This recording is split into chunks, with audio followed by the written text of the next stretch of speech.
I don't think I've ever felt completely comfortable with calling myself a writer. I've always felt comfortable calling myself a script writer, and I suppose I've always slightly differentiated between the two things because, I mean, I grew up being told that script writing wasn't an actual job, and that writers were novelists and playwrights, and they certainly weren't. There certainly weren't guys who sat down and wrote movies or TV shows. So I think I sort of did feel, I think I still feel slightly uncomfortable with the moniker writer, slightly.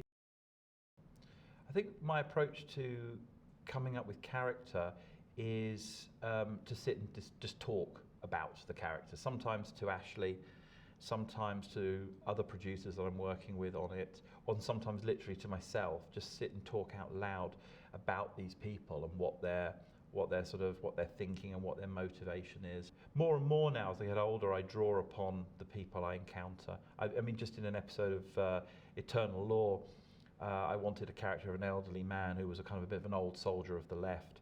And I wasn't really sure how to find his voice. And then I went into my local pub, and there was a guy in there who I suddenly realised had been under my nose all along. So I just spent a couple of hours with him, bought him a few pints, and heard him talk. When I'm thinking about a story, I don't know whether or not I think about the beginning or the middle or the end. I think about what it is I'm trying to make people feel from the story first. So with Eternal Law, if I can use that reference because that's the thing that's freshest in my mind, I just had this feeling of wanting to create a TV series that made you feel like how I felt when I watched A Matter of Life and Death, the Powell Pressburger movie about angels visiting David Niven, and I wanted a film that a story that was magical and uplifting, but also had a slightly cynical edge to it.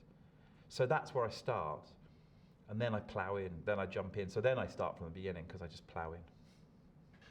I think the drama series that probably made the biggest impact on me was actually The Singing Detective back in 1986, because I was struggling. I was a baby, really. I was sort of 17, 18 years old back then, and I was trying to make it, but not in television. I wanted to be a movie writer. But The Singing Detective was the first drama that I watched that I felt had something very big and grown up to say about the human condition, which a lot of dramas at that time did, but told it in a very cinematic way, with big emotions. It was unashamedly romantic. It wasn't realism.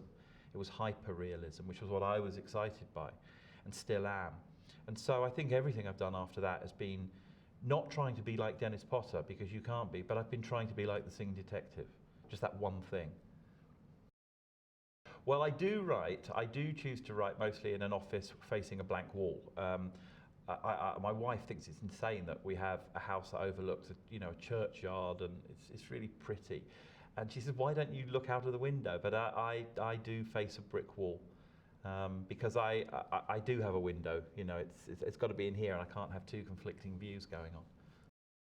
I mean, I started out, my first job was writing for a puppet skunk called Buster. And I used to work in a small room next to my bedroom. I am currently writing a $150 million movie for 20th Century Fox in a small room next to my bedroom. So nothing has changed. I don't have a jacuzzi I'm not writing in an airship. I'm just still doing exactly the same. And that is boring and weird, that nothing changes. I don't have writer's block. I've never had writer's block. I once read a quote by William Goldman, the screenwriter, who said, just write. Whenever you think you're going to be blocked and you're not sure what to do, just write anything. It doesn't matter what it is, because whatever it is better than nothing. I also people used to think I was joking, but I used to say that I have my mortgage certificates pinned up above my computer, which I still do. So whenever I have writer's block, I do look up and remember how much I have to find every month to pay the bills. I think that it never gets any easier. That's a good thing. It shouldn't get easier, but it doesn't get any easier. Every script is exciting. Every script is hugely challenging. and it's still terrifying to sit down and look at an empty screen with a little winking cursor in the top left-hand corner and know you've got to fill it.